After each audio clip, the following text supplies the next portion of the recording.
I entitled this parable, Got Wisdom? Now, you'll know later on why I gave it that title. But the parable of the hidden treasure is one of those that kind of looks simple, but it is really not. You really have to take a close look at the metaphors and the things related to the metaphors to truly understand this parable.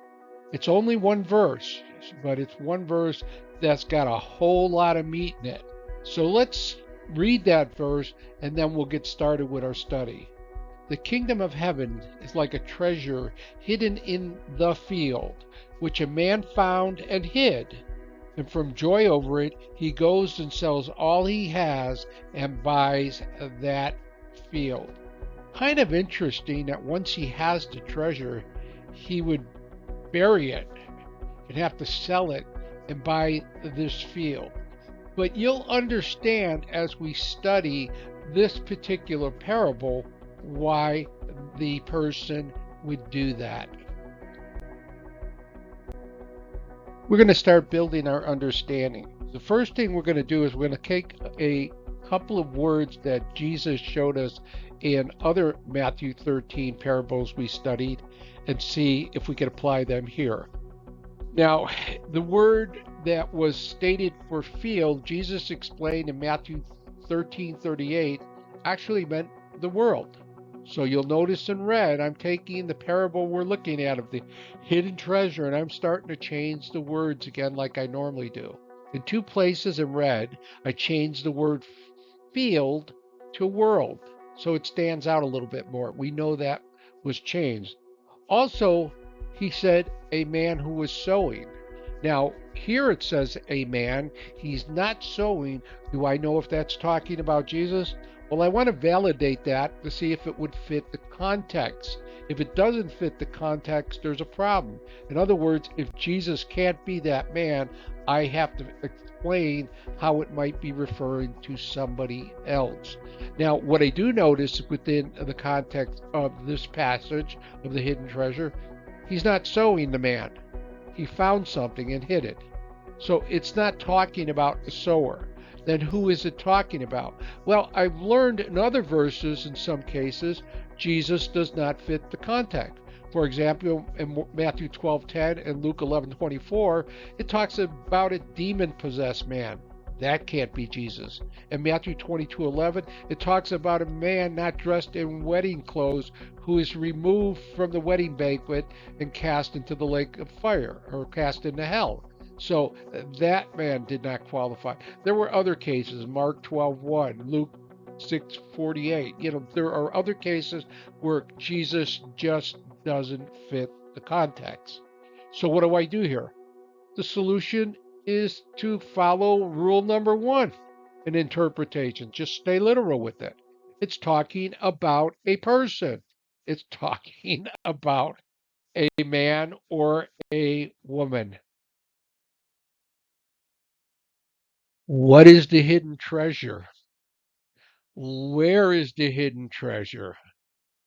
You are going to be surprised when we find what the hidden treasure is. It's very much tied to wisdom, discernment, prudence, discretion, and understanding. And it results in the fear of the Lord. Proverbs 2, verses 1 to 6. We're going to look at a few of these verses on wisdom because it's going to help us tie our understanding together on what the hidden treasure is. It says in these verses, my son, if you will receive my sayings and treasure my commandments within you, make your ear attentive to wisdom, incline your heart to understanding. For if you cry for discernment, lift your voice for understanding. If you seek her as silver and search for her as for hidden treasures, hidden treasure, right? Then you will discern the fear of the Lord. What you see here is what's happening is the fear of the Lord, the discernment of the fear of the Lord is somehow tied to this treasure. Let's take it a level further.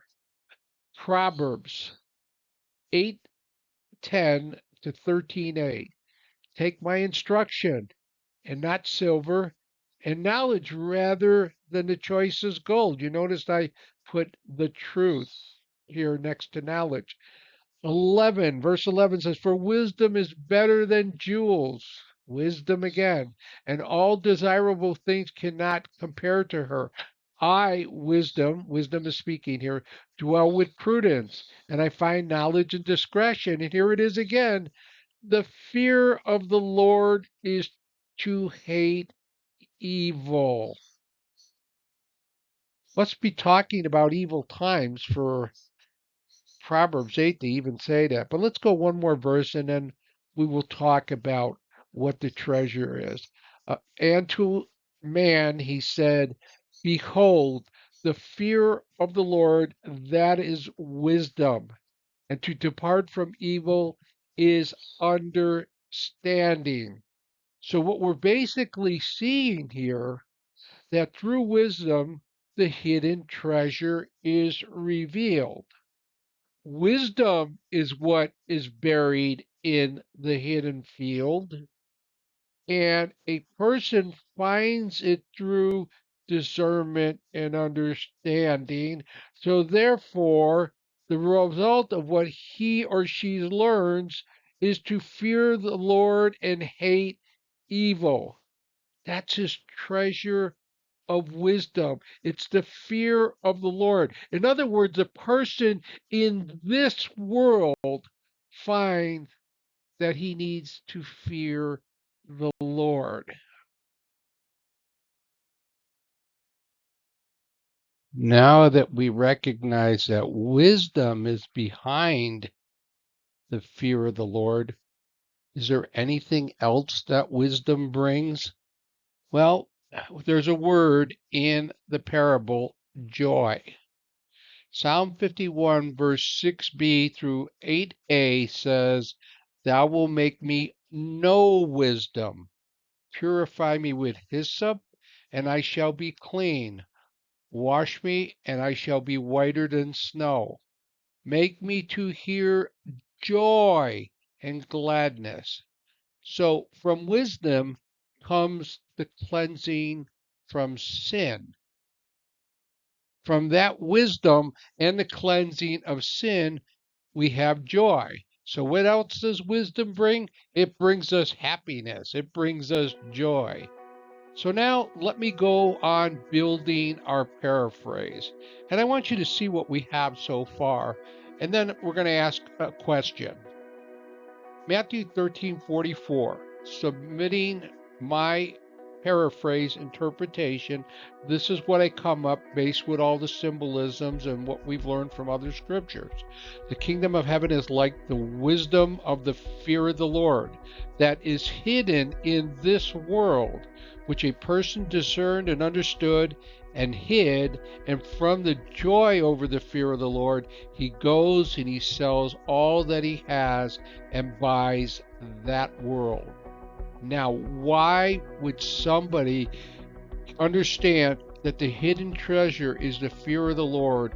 Why would he go and hide that? Where would he hide that? And why would he sell everything he has since he's already got the fear of the Lord in his possession? Why would he go sell everything he have and buy a field that he hid it in? That becomes the next question. Understanding the treasure is extremely important because we're dealing with an intangible. Isaiah 33:6 just confirms what we've been saying. Because of wisdom and discernment, we recognize the treasure here is the fear of the Lord. And therefore, we have to recognize how this would symbolically represent a literal if it's an intangible. Let me say this.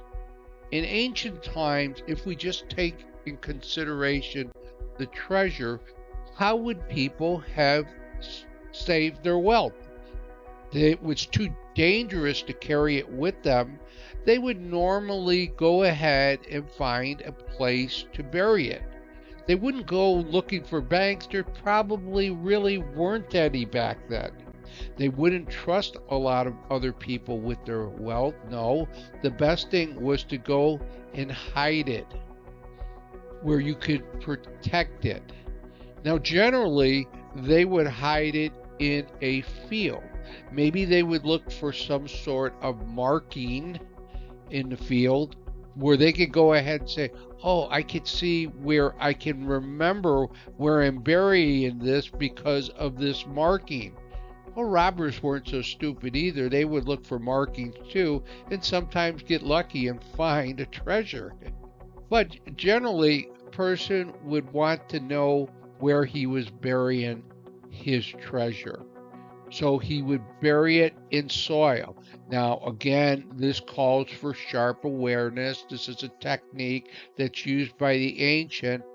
If I'm burying an intangible in soil, it would be talking about what the soil was in the parable of the sower. The soil represented the heart of a person. Therefore, this man is burying the fear of the Lord in his heart. And we will explain how this relates to the remaining part of the parable. For the time being, I want to invite you to subscribe. We got a couple more parables coming out. We're going to get into some deeper things down the line. So I invite you to join us. If you don't want to join us for the parable, help us out, please. Give us a thumbs up so we can share this video with more people who would like to get into a more in-depth study on parables.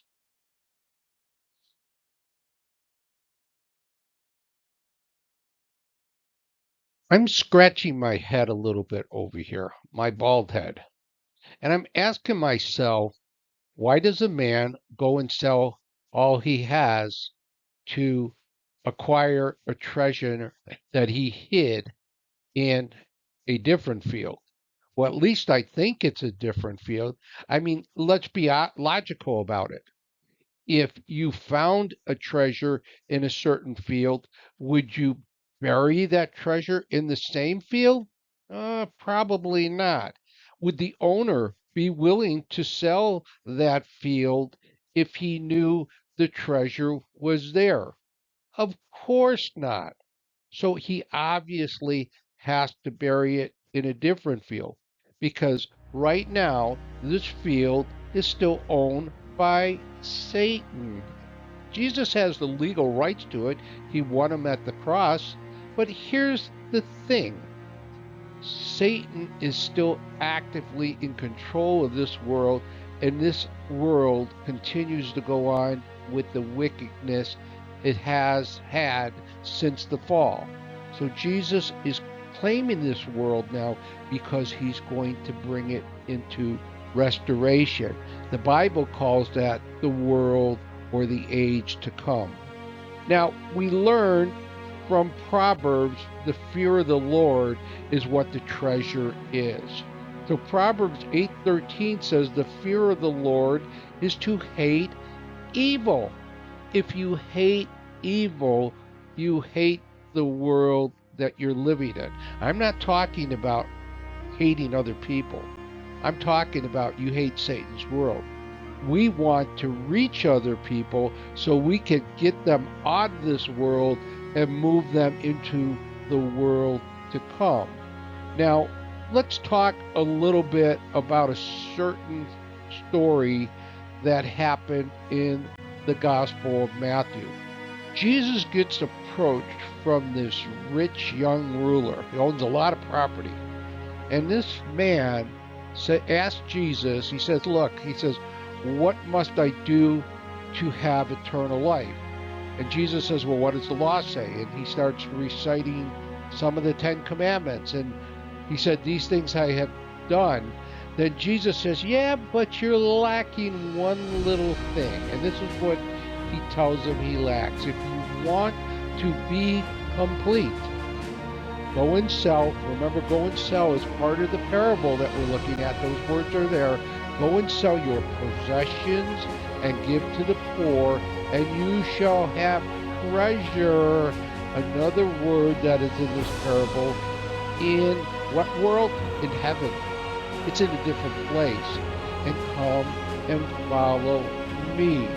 So this man was trying to hold on everything he had acquired in this world, and though he kept the Ten Commandments, there was one commandment he was lacking. Thou shalt have no other gods before me.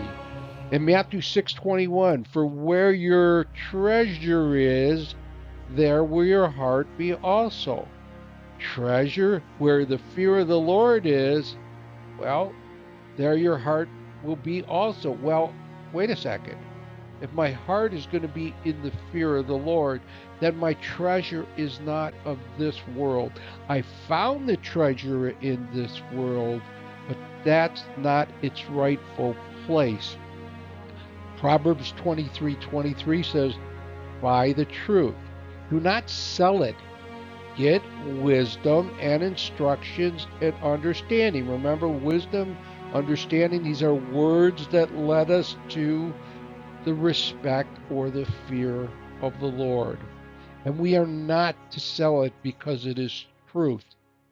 We need to hold on to this up until our very last breath. No, I'm not lost in space, even though you might think I'm crazy and are saying Earth to Vince, Earth to Vince. There's something that's going on here. Buys that field. He buys that world. What world? The one where he found the treasure, the world that is dying, the world that is controlled by Satan. He's not going to invest the fear of the Lord into that. It's talking about something else, and it could be pointing to a particular time where people must be willing to give up everything they have in this world, and doing so, they show the fear of the Lord. They show a respect for him. In John 9:4, it says, night is coming when no man can work. There is going to be a point where everything we have is going to be based on our trust and fear of the Lord. Now, this is not unusual for people to give up things, but never because of the fact that they will have to. So what Mark is saying here in chapter 10, 28, or 30, I don't care if you're looking at it toward the person that's going to give it all up for the Lord and go into ministry. He is not going to have houses and cars and garage and airplanes like some people do. But understand what Jesus says about being willing to give it all up. He answered Peter in this Mark 10:28 section where he says, Peter began to say to him, behold, we left everything and followed you. Jesus said, truly I say to you, there is no one who has left house or brothers or sister or mother or father or children or farms for my sake and for the gospel's sake, but that he shall receive 100 times as much in the present age, houses, brothers, sisters, mothers, and children, and farms, along with, don't miss this, persecutions, and in the age to come, eternal life. You see what the man is letting go of. The man who found the treasure that was hidden in this world. He's letting go of everything because of the age to come. Some people get it in this lifetime, but it even says in another part of the gospel, I think it's in Luke, that the first will be last and the last will be first. So the people that had everything, they got their reward. Now, the people who had nothing will have their reward in the world to come. All right, so let me give you my paraphrase. My paraphrase is pretty different than what a lot of other people would get. And here's what it's saying. Now, keep in mind, I'm trying to, as little as possible, work from the illustration until I have come up with the meanings behind the illustration. And this is what we're picking up from the symbolic or the metaphors. The kingdom of heaven is like the wisdom of fearing the Lord that is hidden in this world, which a person discerned and understood and hid in his heart. And from the joy over it, he goes and sells all he has and buys the truth of the world to come. So if we understand what this is basically saying, that in the final stages of time of this world, a person is going to have to give it all up if he has a fear or respect for the Lord. Okay, this one's kind of easy. My paraphrase is my interpretation. Exactly the way it's spelled out for you on the previous slide is exactly what I believe the parable is saying. The kingdom of heaven is like the wisdom of fearing the Lord that is hidden in this world, which a person discerned and understood and hid in his heart. And from the joy over the fear of the Lord, he goes and sells all he has, and he buys the truth of the world to come. As always, we want to end this in a so, now what? First thing I would want to ask you to consider, do you have wisdom? If you have wisdom, it should lead you to discretion and discernment. And through prudence, you should have understanding, and that would bring you to the fear of the Lord. The next so what is yes, you can. What do I mean by yes, you can? Well, if you have the fear of the Lord and the time comes where it is necessary, like during the time where people will be taking the mark of the beast, it comes to be that point of time where you have to give up everything that is of this world that is tied to evil for the truth. Yes, you can do it if you have the fear of the Lord. Finally, the last so now what? Work while it's day, because the night is coming when no man can work. We have a job to do right now, and that is we can go out there and we don't have to hide the gospel in our heart just yet. We could go ahead and spread the good news, and so it's exactly what we should do. Again, I want to thank you for joining me. I invite you again to subscribe, maybe give me a thumbs up.